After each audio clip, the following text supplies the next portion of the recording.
Show for you today. I am King David MMA. I'm Hulk Hogan's nephew. I just watched the first three parts of his documentary. I took notes. We're going to be reacting to that. It's going to be a very, very big show for you today, guys. I'm also a Brazilian Jiu Jitsu black belt, a pro MMA champion, and I coach at Extreme Couture. And today we have a very, very big show. As you guys know, my uncle was the pro wrestler formerly known as Hulk Hogan, RIP. A lot of controversies been going on. My family's been texting me and calling me. People have been coming up to me. People have been asking me about the documentary. Is it real? Is it fake? What do I think? What's my take? And that's a testament to how famous and popular my uncle was. It has nothing to do with me. I am related to him, but all the credit goes to him for the legacy that he has built and the change he's made to pro wrestling, to entertainment, to WWE. And yeah, now there's a Netflix documentary about him.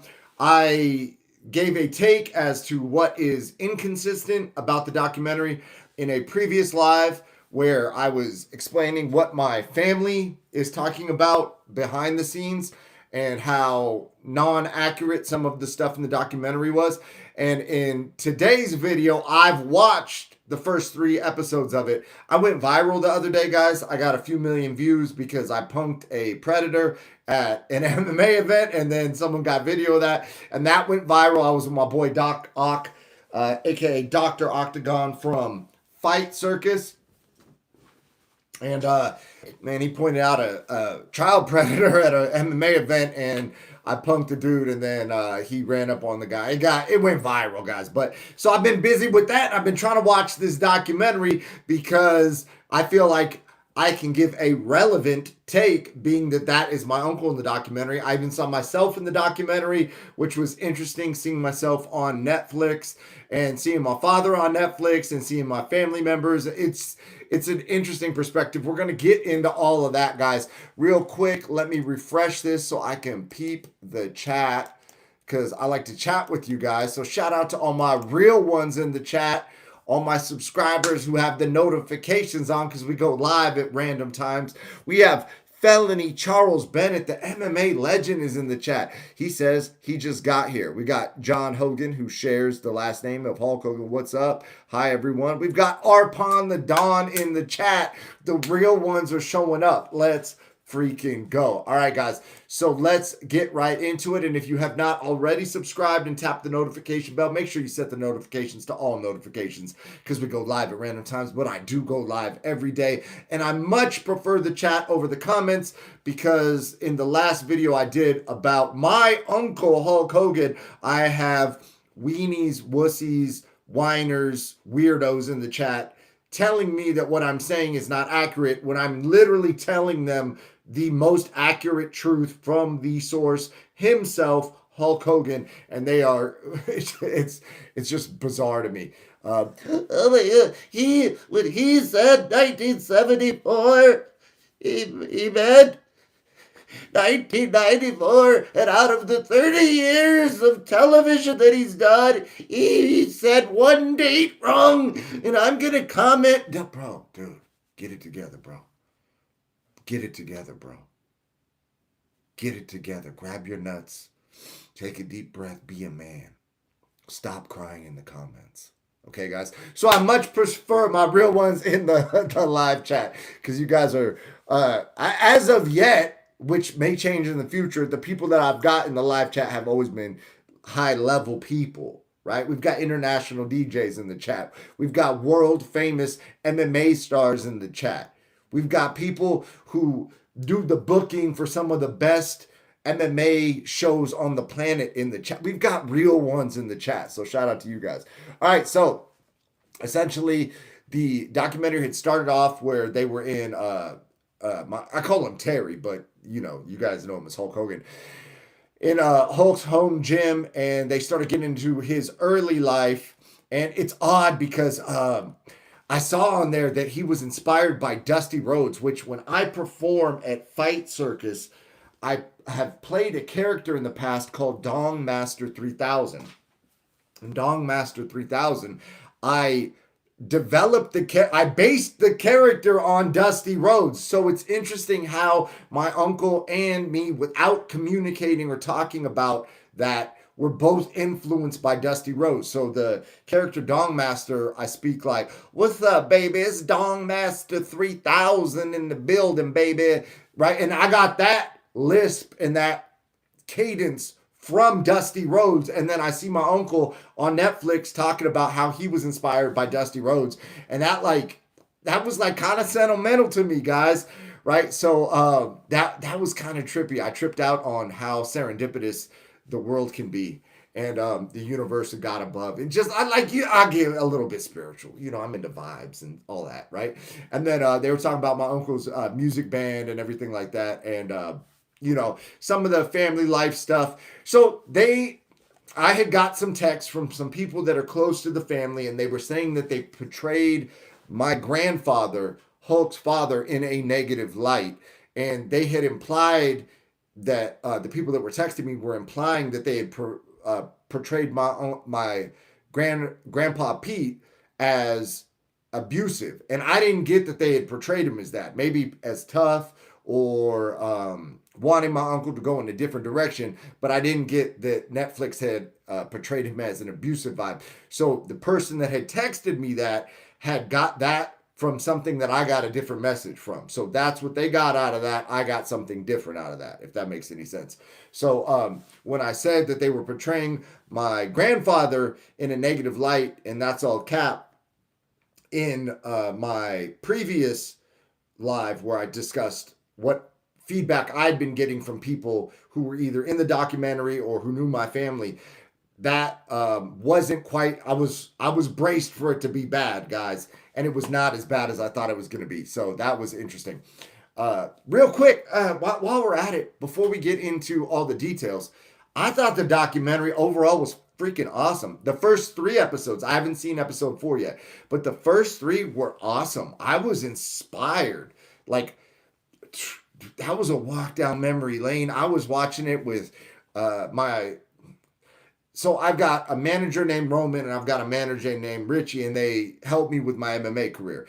And I was there watching it with Richie, and man, Richie's super into pro wrestling, and we were just watching it in awe of like, and it's crazy because I'm watching it as a fan, but also as that's my uncle, so a family member, but also as a fan. And so the fan in me, the fan of Hulk's career, dude, those first 3 episodes were awesome. I highly recommend them.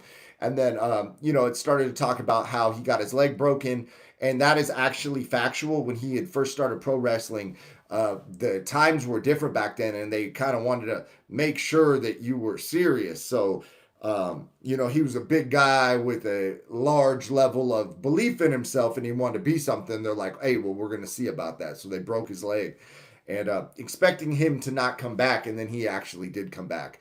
And so that's how my uncle got into pro wrestling, was via a gym that broke his leg to see if he was serious. And they were talking about how when he was Terry Boulder, that at first they put him as the what was it, Super Destroyer or whatever, and they had a mask on him so that he could learn the business without having his face exposed, because they saw a bright future for him. Then he became Terry Boulder, and he had a bear hug, and he wasn't doing too much. He was bear hugging. But so this is the craziest part, because I've been on the inside of this, where the other pro wrestlers publicly say that my uncle wasn't a good wrestler because he didn't do all the moves. He didn't do the Hurricane Rana, and he didn't like backflip off the top rope. But here's the thing. What all those people are missing is there's their opinion of what good wrestling is, and then there's what the crowd, the audience, the public reacts to, stays a fan of, goes crazy over, cheers for.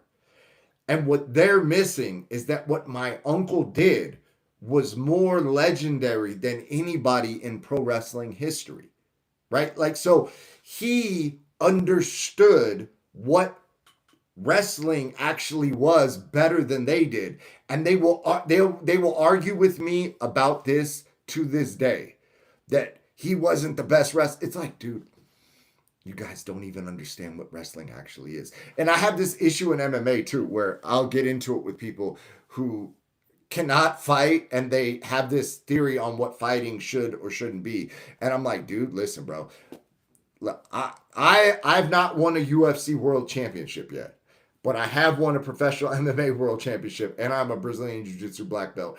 I am telling you that your uneducated take is wrong. And until I have achieved a UFC championship, I should not comment on what a UFC champion is doing, because they're doing something that if I understood it, I would go do it, right? And so the same way that these dudes are commenting on my uncle's pro wrestling, they may not understand the business as well as they think they do. So let me check the chat real quick. I just watched the documentary with my sister. It was done very well. Been a Hogan fan since '84 in Japan. He had a different style. Yeah, Japan is crazy. My brother pro wrestled over there too, man. They're doing barbed wire matches, all kinds of crazy stuff.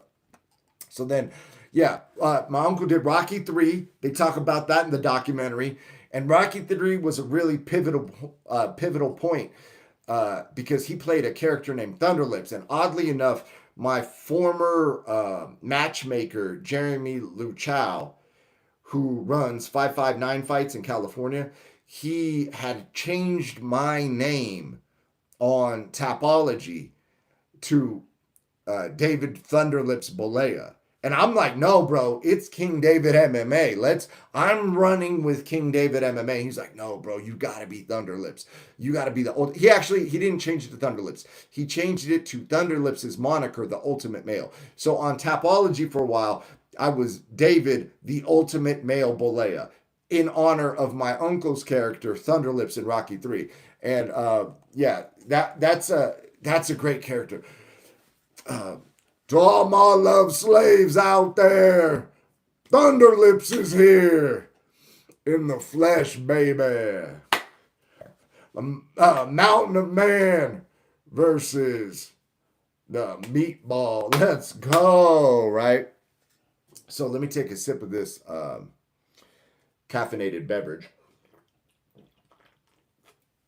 Yeah, so he popped out for a while. Vincent fired him. All that stuff's accurate. I'm not going to spoil it all for you guys. If you haven't seen the documentary, watch the documentary. But they get into just kind of like the backstory on how the character started to develop. And then my uncle decides that he wants what's called a gimmick, like a backstory, right? And at the time, things were very politically charged in America. It was like America versus Iran, oddly enough. And back in those days, there wasn't the social media where everybody had a different opinion. It was very like one side or the other. And he went with the patriotic Hulk Hogan image at that time to go against the Iron Sheik, who was an Iranian, right? And that's when he really went from like a star to like a fucking superstar. And watching that back, man, it's really crazy. And if you guys are like younger, go watch that back to see what like America was like. It was like a unified front. It wasn't like it is today where everybody's divided and this side and that side. It was like we were all in alignment, and it was like all pro America, like let's go USA. And so it was really cool to see that. And just a flash from the past back in the day. Oh yeah, and what did he say? He said the ultimate male versus the ultimate meatball or something like that. What did he say? His Thunderlips? That was such a cool promo. Yeah, and we got into WrestleMania, the backdrop where they're putting everything on the line, right? And they were running my uncle really thin.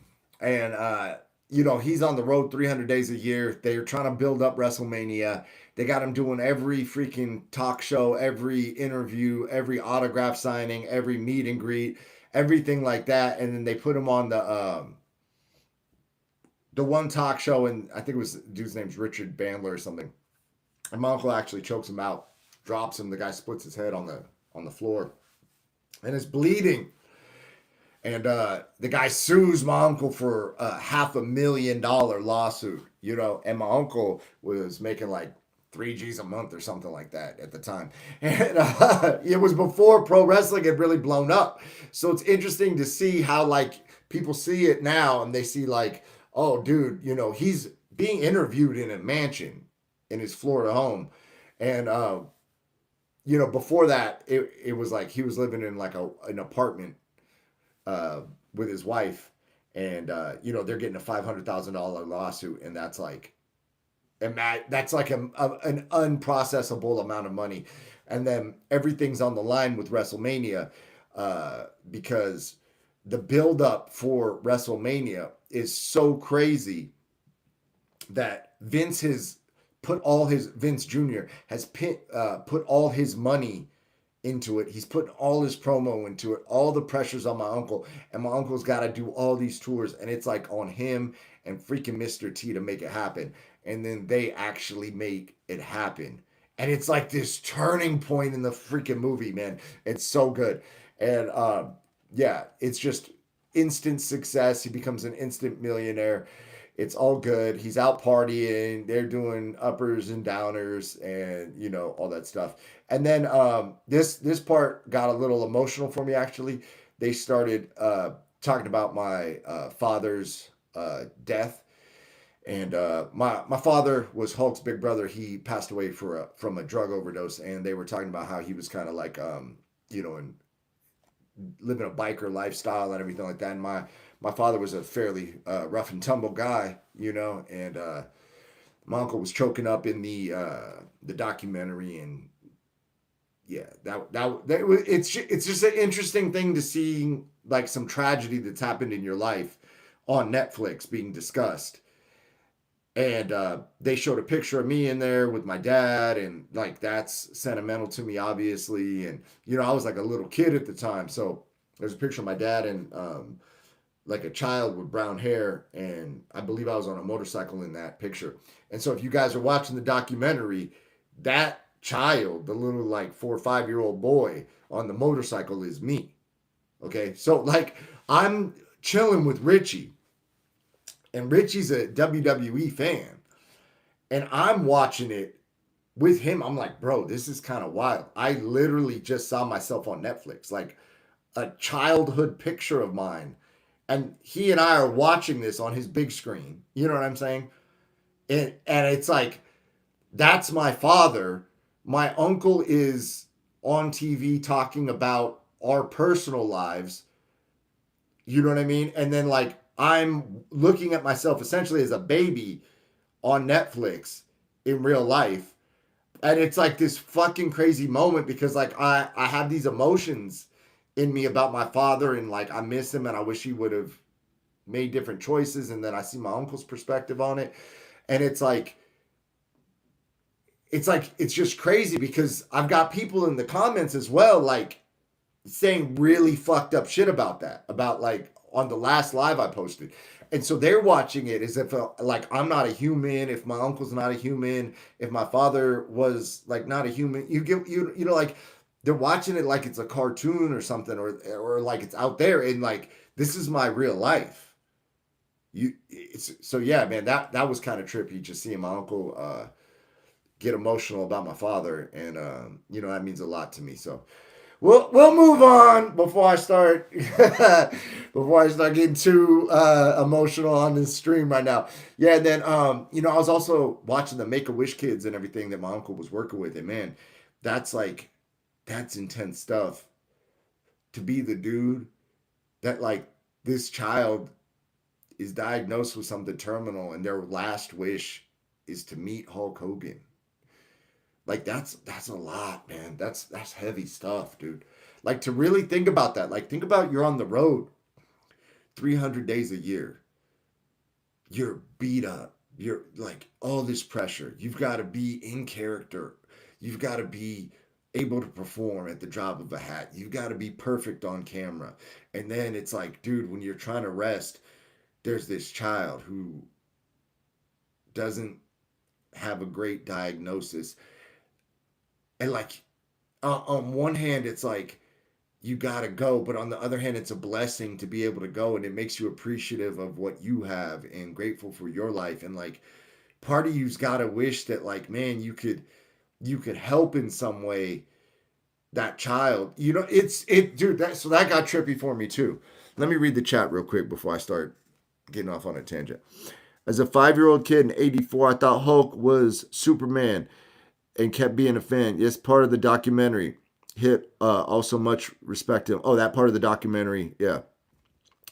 Didn't know this about you. Kind of David XC versus everybody. Edward, what's up, Ed? How you doing? King David XC versus everybody. Okay, yeah, yeah. So, yeah, man, Hulk's my uncle. Yeah, so and to be fair, Terry Bollea, the human being who played Hulk Hogan, is my uncle. So, yeah, it's yeah, dude. So this maybe it's just because I'm by blood attached to the situation, but like that, like a lot of this stuff, it was like an emotional roller coaster watching it, and I'm so inspired by it. And the Make a Wish Kids stuff really hit home for me too, man. And it's just like what a privilege to be able to make a difference in those kids' lives, and hopefully some of those kids made a turnaround, you know. And that part hit me hard too. So family expansion. Okay, yeah. That the next scene was talking about when my uncle gave birth to his daughter Brooke, who is my cousin. And it's interesting because he was calling her Brooke Teeny and everything like that. That was like, and so she didn't do the documentary. And so so this is the other thing, man. In the comment section, I have people telling me that my cousin really didn't ask to be removed from the will. Who would ask to be removed from generational wealth? No, dude. She literally asked to not be in the will. Like, she's doing financially well on her own. She's got her own life. That is factual. Like, and I've got people like this is the crazy part.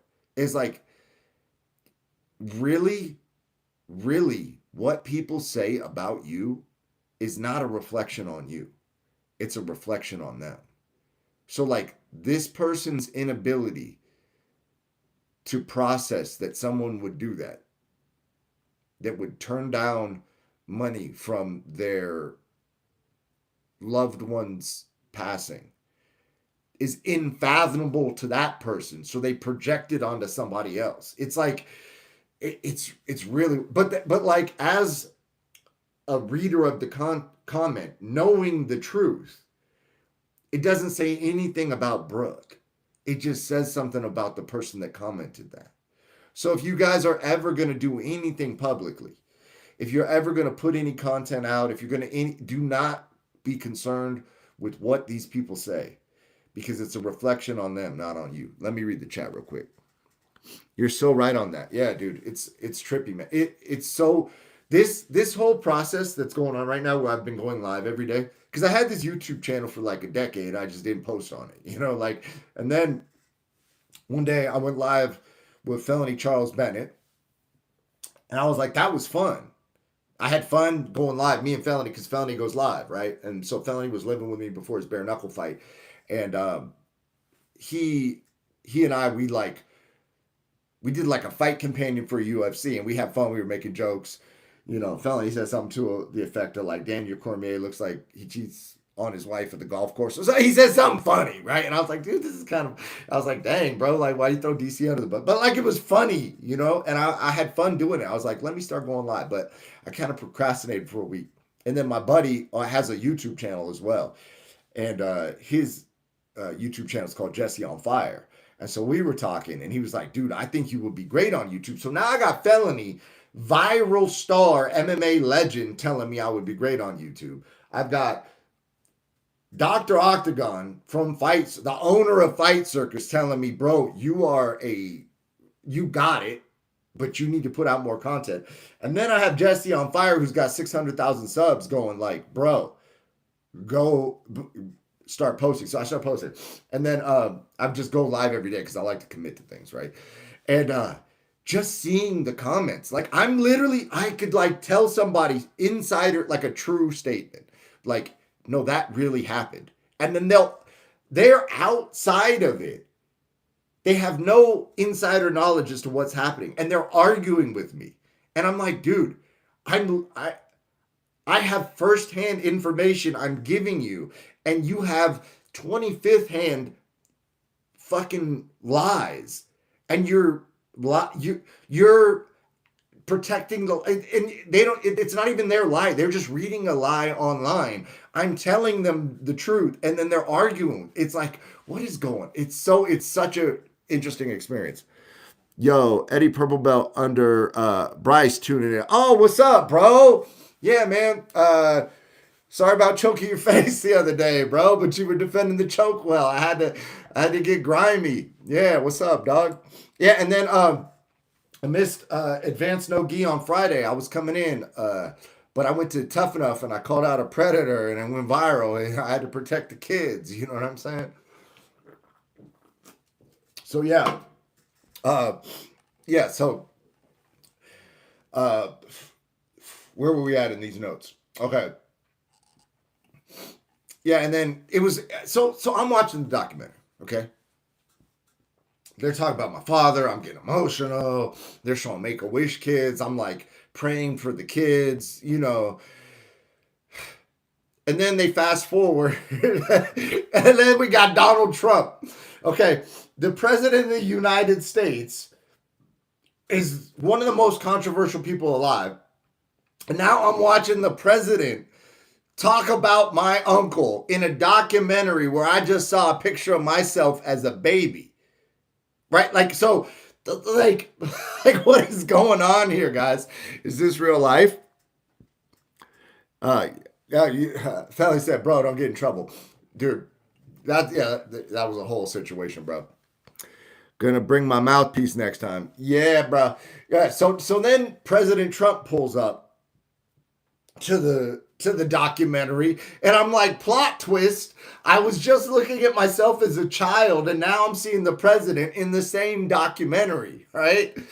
So you can imagine the emotional roller coaster I've been on tonight, right? And then they got Jake the Snake, they got Bret Hart, they got Ted DiBiase, they got Cody Rhodes. They had everybody, man. And yeah, just like the footage that they were showing was just classic footage.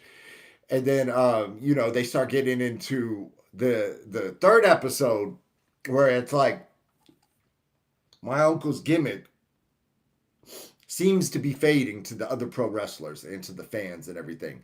And because there's a steroid scandal where people were saying that my uncle did steroids. And then he goes on Arsenio Hall and he denies it. And later he comes out and he says that he did it.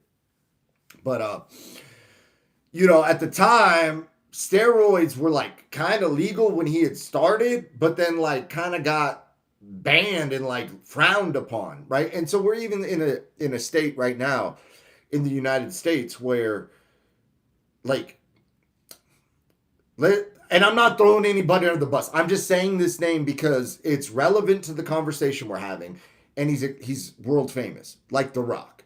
The Rock cannot come out publicly and say, yeah, man, I look like this at 50 years old because I'm on juice, right? He can't say that. He's got to say he's eating chicken breast and broccoli or salmon and fucking rice or whatever, right? So he has to say that because the public can't handle the truth, right? And so now we got The Rock, who would probably be honest if he were allowed to be by the public and like tell you what he's on and tell you the risks and the benefits and the side effects and like the pros and the cons and give you like an informed take, but the public's not ready to hear that. So now he's got to come out and say, and so it's this weird state of everything where we can't publicly tell the truth about what people are on or off. So even right now, somebody's going to misinterpret what I'm saying, and they're going to say, oh, King David's saying that he's throwing shade at The Rock, saying The Rock's on steroids. It's like, dude, like, this is reality, right? You don't get that jacked at 50 when you weren't that jacked at 26. You don't put on 60 pounds of muscle late in life and get shredded. Like, so it, but there's a stigma around it, right? And that kind of started around the time where there was a big scandal in the WWE. I believe it was the WWF at the time, where they were going to like court over it, and they were saying that Vince McMahon was selling steroids to his pro wrestlers, right? And Vince wasn't doing that. He's not selling fucking steroids. Now, could it be like, hey, bro, we like big muscular dudes in the main event. If you want to be a main eventer, you got to put on 20, 30 pounds of muscle. Come back in, 10 weeks when you're jacked. But they don't actually say what to do. They just imply. And so it's similar to the Pride Days. So Rampage Jackson talks about this. And if you guys haven't been on my Instagram, he roasts me. Even on my birthday, we went to a birthday dinner and he roasted me. But so, anyways, I find the guy quite funny. But he talks about, like, in the Pride contract, it's like, we do not drug test for steroids. Like, they want you to get steroided up, right? So they don't say do steroids. They just say we don't drug test for steroids. Right? And so the same thing may have been happening in the WWE at the time. They may have been going like, hey, man, I'm not telling you what to do. I'm just saying that if you want to be a main event guy would probably have 30 pounds more muscle on it. So maybe hit the gym and drink some protein shakes, right? So that's probably more what Vince was doing. And my uncle testified in court that my uncle had done some juice, but that he did not get it from Vince McMahon. So anyway, they put the belt on Bret Hart, which was a big moment in time. And then, my uncle realized that Bret, in my uncle's estimation, Bret wasn't the guy either, right? So you can't put the belt on the Warrior, because the Warrior's not the guy. He's a flash in the pan, as my uncle would say, R.I.P. to the Warrior. But those were my uncle's words about the Warrior at the time, from the interactions I've had with him, while they were both still alive, right? This isn't anybody speaking about whatever. But in this documentary, they show that the Warrior wasn't kind of getting over the same way that my uncle was, but Vince wants to put the belt on somebody new. My uncle wanted a break, and it's like, what are we going to do? The business is depending on you, bro. So my uncle was in an interesting position, right? And then the same thing happened with Bret Hart, where Bret, as good of a wrestler as Bret was, and I'm a fan of Bret Hart. I want to rock Bret Hart style shades, right? Like, that was my plan when I was still performing as Dong Master for Fight Circus, was I wanted Bret the Hitman Hart style shades that said Dong on them, right? That way I could pro wrestle with the shades on. That was like, that would have been fucking peak for me. That would have been epic, right? And so for whatever reason, the company, Hulk, etc., didn't feel Bret was the guy. Bret feels betrayed, and that's the issue, right? So there's only one number one, and everybody else is going to feel like they should be in the spot, but no matter who's number one. So if it's Bret, then let's say Jake the Snake would feel that Bret is like, he's stepping on people to get to the spot. I should be in the spot. And if it was Jake the Snake, then Jake the Snake would be there. Or if it was Ted DiBiase would be there. But all the other guys would feel the same way about that guy. So whoever's number one, no matter who you are in that business, everybody's going to feel the same way about the guy, right? So that's so true. Greed to meet the nephew. Great to meet the nephew of Hulk Hogan. Hey, great to meet you. You know what I mean? So, I find that interesting, that just no matter who is at the top, people who, and I'm not even downplaying them, right? Like, there's only one spot at the top. So the people in the 2, 3, 4, 5, 10 position, they're all going to feel that they could be in the top, even though there's only room for one, if that makes any sense. And it was just interesting to see that backstory. Bret feels, yeah, he called my uncle, Bret Hart called my uncle, and these are Bret Hart's words, a backstabbing, knife wielding piece of shit. So it popped off on the documentary. I believe Bret also said that while my uncle was still alive, so let's not throw Bret under the bus. Um, you know, and here's the other thing with these pro wrestlers, guys. They cut promos on each other. So this is the other thing, being related to them, to Hulk Hogan and my brother Horace, who was also in the NWO. My uncle actually chair shotted my brother, gave my brother 22 stitches, and whipped him with a fucking a weightlifting belt, which my brother says is worse than the 22 stitches in the head, was getting whipped with the fucking belt and knocked off the stretcher. And yeah, that got crazy, right? So having multiple pro wrestlers in my family, there was also a pro wrestler, RIP, named Mike Awesome, who was my cousin by marriage. And so here's the thing. If there's a camera on and they're cutting a promo, so I'm not even, like, I would have to talk to Bret off camera to find out. And even then, he might be working me. You know what I'm saying? So it's like this interesting thing where, like, you're in a carnival. It's like you're talking to carnies, right? Like, you don't know if the game is really rigged or not, even if they tell you it's not rigged, right? Like, so take what Bret Hart says about my uncle with a grain of salt. Let's not throw Bret under the bus. But yeah, so the Hollywood Hulk Hogan angle turn, man. All right, so Hulk's in the WWE and the NWO starts popping up. Kevin Nash and Scott Hall, formerly Razor Ramon and Diesel, or Diesel and Razor Ramon. And so I remember when I was in Thailand performing for Fight Circus, I had never pro wrestled before, and I had two pro wrestling coaches. One was Luigi Primo, and another's name was Tiger Pants. And Tiger Pants is like a pro wrestling aficionado. And if you ever seen Luigi Primo spins pizza while he pro wrestles. It's awesome. And Tiger Pants is one of those dudes that can actually like wrestle. Like the knock on my uncle is like he didn't really do a ton of moves. Tiger Pants can do a ton of moves, right? So these guys are awesome. And Tiger Pants is going through like legendary moments in WWE history, WCW history. And he tells me, what was it called? Bash at the Beach, right? When my uncle turned heel. And my uncle went from Hulk Hogan, from the Incredible Hulk Hogan, into Hollywood Hulk Hogan and became a bad guy. He told me he cried. He said that because he was young at the time and he was watching it as like a child fan, and he was like, dude, I cried. I couldn't understand why Hulk Hogan would do that. Why would he do that? And so if you watch the video, there's shit getting thrown in the ring. The fucking crowd's going nuts. People are screaming, and a fan actually runs in the ring, and Kevin Nash beats the dude up for real. That's not a work. That's not a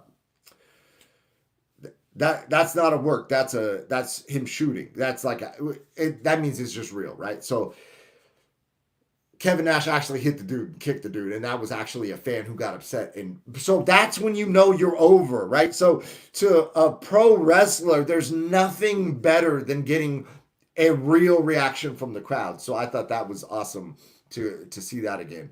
And it just reminded me of the story that someone had told me about my uncle, and that story meant a lot to me, because this is my first time pro wrestling. I'm in Thailand.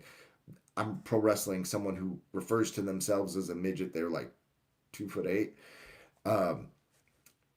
and I'm trying to learn how to pro wrestle while working with a unique body type that's like 2 foot. Like I'm gonna give him 3 feet tall, right? Maybe 3'2". Okay, and so I'm pro wrestling a gentleman named D'Lo, and he's super viral as well. He's a little person. He prefers to be called a midget. Whatever, right? I'm gonna call him what he wants to get called. So, these guys are helping me, and then they tell me a story about my uncle and making him cry, and it's crazy. So, yeah, and then my uncle started doing all the movies and everything, and it's pretty wild that he was doing Thunder in Paradise, and while it wasn't a huge success in America, Thunder in Paradise is one of the number one syndicated television shows worldwide. So a lot of people don't know that, and they didn't really discuss that in this documentary. So that was kind of crazy. Just to remember Thunder, I'm like, oh yeah, Thunder in Paradise. I forgot about that whole arc, that whole career arc from Uncle. And then they got into WrestleMania 18, which is one of the most iconic moments in pro wrestling history. One of the most charismatic professional wrestlers of all time. The biggest movie star of today, The Rock. And before he had done movies, he was at the peak of his career. And they brought my uncle back as Hollywood Hulk Hogan to the WWE for one last WrestleMania. And he was going to wrestle The Rock. And The Rock is supposed to be the good guy. My uncle is supposed to be the bad guy. Everybody's supposed to boo my uncle. Everybody's supposed to cheer The Rock. And when they went out there, it was the other way around. The crowd was cheering my uncle, and they were booing The Rock. And so my uncle, the fucking legend that he is, called an audible in the match. And so he became the good guy in the match, and Rock became the bad guy. And there's certain ways in pro wrestling that you pro wrestle to, like, a baby face, that good guy will do certain things, and then the heel will do other things, right? But because the lines are now blurred and Hollywood Hogan's the good guy, he can do things like uppercut to the nuts, right? And it'll get a pop, a cheer, right? Where usually that would get booed. You know what I'm saying? So that match is one of the greatest matches in history. The Rock says it's one of the greatest matches in history. If you ask actual pro wrestlers that aren't like that are watching it objectively from the outside, that weren't competing for those spots, they'll say it was the greatest match in history. So you know, just watching that back, and Richie had never really seen that. You know, he had heard about it, but like watching it, he's like, dude, who called the switch? And I'm like, bro, my uncle did. Just watch, bro, watch. And because I knew my uncle was going to talk about it in the documentary, you know, and he gets into it and how they had the plot twist and everything too. And that moment is so freaking epic for me. That it's just like, it was so awesome to see that. And then you know, the documentary goes on, and it starts talking about how he got addicted to the top spot, and he went on. If he could go back, he would have stopped at that point, but he kept pushing and pushing and pushing. And then we get into the next episode, which is going to be the reality show of Hogan Knows Best, which later became Brooke Knows Best. And I've not watched that episode yet. So while I have got feedback from my family, I did a live about that you guys can watch. It's called It's All Lies. That's a previous live. It's like 2-3 days ago or whatever. But yeah, man. So the first 3 episodes to me are stellar. They're awesome. I saw myself in it. I saw President Trump, which is tripping me out because I'm in the same documentary as the sitting president of the United States right now. And it's surreal. It's like this crazy thing that we're all tied in together as a family and as and then I've got people hopping in the chat right now that didn't even know that about me, that have trained. My buddy Eddie, he trains with me. He's a purple belt at Extreme Couture. He didn't even know Hulk Hogan was my uncle. You know what I mean? So it's kind of wild. We got Felony Charles Ben in the chat. Can we get some lights for the video? What? Are we talking about Hogan and WCW? Yeah. You live at 5 in the morning. If I was home, I'd probably be sleeping. Are we talking about Hogan and WCW? Yeah. So Hogan made the heel turn in WCW, and I was telling the story about how the guy who taught me how to pro wrestle, Tiger Pants, he cried when that happened. You know, like, and so it's interesting being in. Like somebody telling you that about your family member. Like, hey, man, I saw your uncle do X, Y, and Z on TV and I cried. And like having these stories, I remember one time I was at a WWE event and I was at will call getting tickets and we weren't sure what name the tickets were under. And I'm like, well, they should be under my name. And then they were, but sometimes they're under the person who put them there's name. So they were actually under Hulk's name, right? And then so they had to look under Hulk's name, Hulk Hogan, and then those tickets were set aside in a special place. And then when they open the tickets up, then they have a note that says they're for me, right? But they weren't under my name in the general will call, right? So someone hears me saying this and they're like, you related to Hulk Hogan? And I'm like, oh yeah, man, you know, it's all good, right? Just like trying to be super nonchalant about it, right? And they're like, oh, really? That's awesome. And I'm like, oh, thanks, brother. You know what I mean? Appreciate you, man. And they're like, how are you related? I'm like, oh, well, Hulk's my uncle. You know, I'm Hulk Hogan's nephew. And they're like, which is, it's flattering. And then this person asked if they could touch me. They were like visually like taken back. And they were such a fan of my uncle that because I'm related to him, they asked me, could they please touch me like on my shoulder? Right. And I'm like, okay, like, yeah. And then, oh my God, thank you so much. Thank you so much. And like moments like that really made me realize what an impact my uncle has had on people, you know, and this happens all the time. So for a large period of my life, I wouldn't even bring it up, especially with MMA, because it was his legacy is so strong that it was like I was trying to establish my own thing, you know what I mean, for a while, right? Like and it's fucking really interesting. So watching the thing and seeing the heel turn where he turned into Hollywood Hogan, and then remembering that later in life when I was doing my first pro wrestling match, my pro wrestling coach had actually relayed a story to me that heel turn made him cry, and then me having done pro wrestling style promos after I win fights, post fight speeches, and having the crowd boo me and throw fucking beer and everything like that. To cut a promo, to turn heel to the point that someone fucking cries, that's like magical. You know what I mean? I've had beer. I'm at the level of having had beer thrown at me, having had people jump over the security railings to try and get to me, right? To have people threaten my life because of the post-fight speech, right?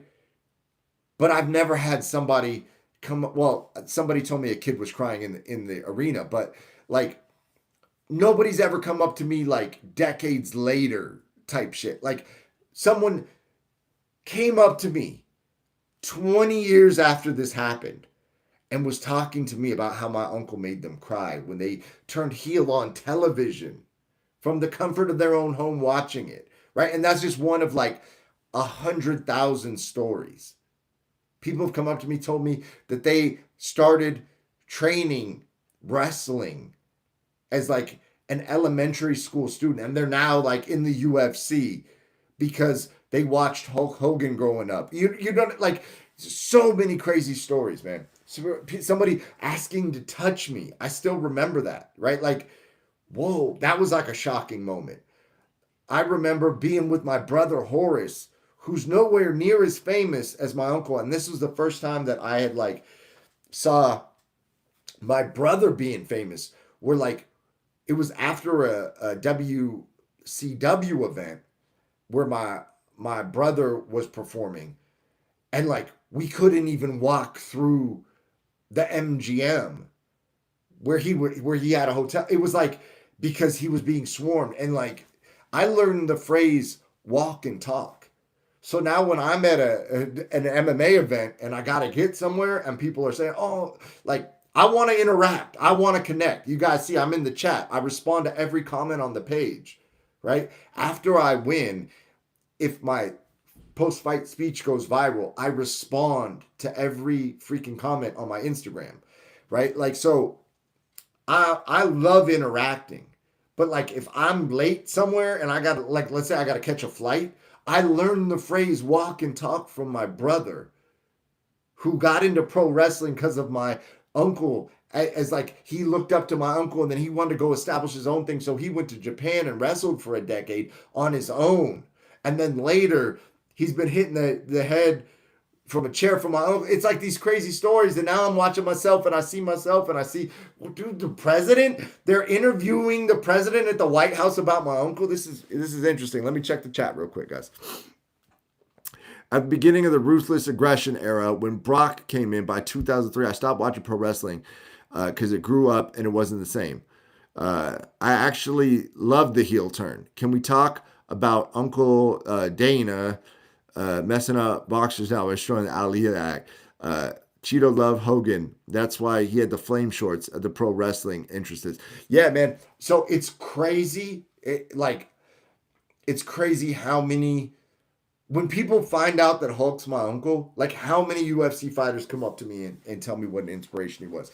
And it's just like, it's inspirational to me because I'm like, dude, like that's a legacy, right? Like it inspires me. A huge inspiration while I'm a black belt and a professional MMA champion is Hulk Hogan. You know, like because of him, I believe anything's possible. You know what I mean? So yeah, watching the Netflix documentary, the first 3 episodes, as someone related, as a family member, awesome. Just awesome. Your uncle meant so much to all of us. I have to find you on Instagram then. Yeah, King David MMA on Instagram. Reach out to me. And if you like pro wrestling, you'll like some of my post-fight speeches because, yeah, we get pro wrestlery. Your uncle was American. Yeah, he was American, true and true. He was very, very patriotic. Very patriotic. And in real life, too. Very, very pro-America. So, yeah, so I had some emotional moments watching it. I had some just filled me with inspiration at times. Other times it filled me with awe. I watched it as a family member. I watched it as a fan. Oh man, I saw my dad on there. That made me feel very strongly. I saw my uncle speaking about my father. That meant a lot to me. You know, overall, I thought the first 3 episodes were great. I'm gonna hop off, guys. Um, I'll do another. I'll watch the other one and I'll do a follow up on this, and then I'll do some more stories because I'm having a lot of fun talking about this. And there's like specific stories. I'll do actual videos, not just lives, but I'll add the videos as well of just specific stories. Like the first time my uncle came to one of my professional MMA fights. That's a pretty wild story. You know, just like little one-off stories too, man. So I'll go watch episode 4 of the Hulk Hogan documentary and I'll pop back on here. I go live every day, so I'm not sure if it'll be tomorrow or in a few days. I've got to coordinate that. I want to watch that with Richie and me and guys. So my uncle has inspired me yet again.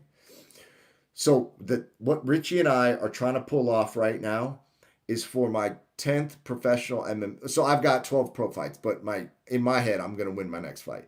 So for my next fight, my plan is to come out full pro wrestler mode as a tribute to my uncle, as a tribute to the pro wrestling legacy, as a tribute to my brother, as a tribute to all you guys that rock with pro wrestling and just rock with me in the chat and everything. And as a way of giving back to Richie, who's a WWE fan and has helped me in my martial arts career, I want him to be my pro wrestling manager. So like think of Jimmy Hart, how Jimmy Hart was to my uncle. We're going to get Richie dressed up. He's going to go to all the interviews with me. We're going to be full pro wrestler mode. We're going to do a whole thing on it. And so like that's the current goal, is to like part of like I want to help Richie's pro wrestling dreams come true. You know what I mean? It would mean a lot to me to be able to do that. And I think it would be epic. And I think a lot of people would have a lot of fun with it. And I like being a heel, so I'm probably gonna pop off and say some wild stuff, and we're gonna have a lot of fun with that one. So we're figuring out the logistics on that right now, guys. But stay tuned for that. And if you're subscribed and you have notifications on, I appreciate you. You're a real one for that. And I will see you guys in the next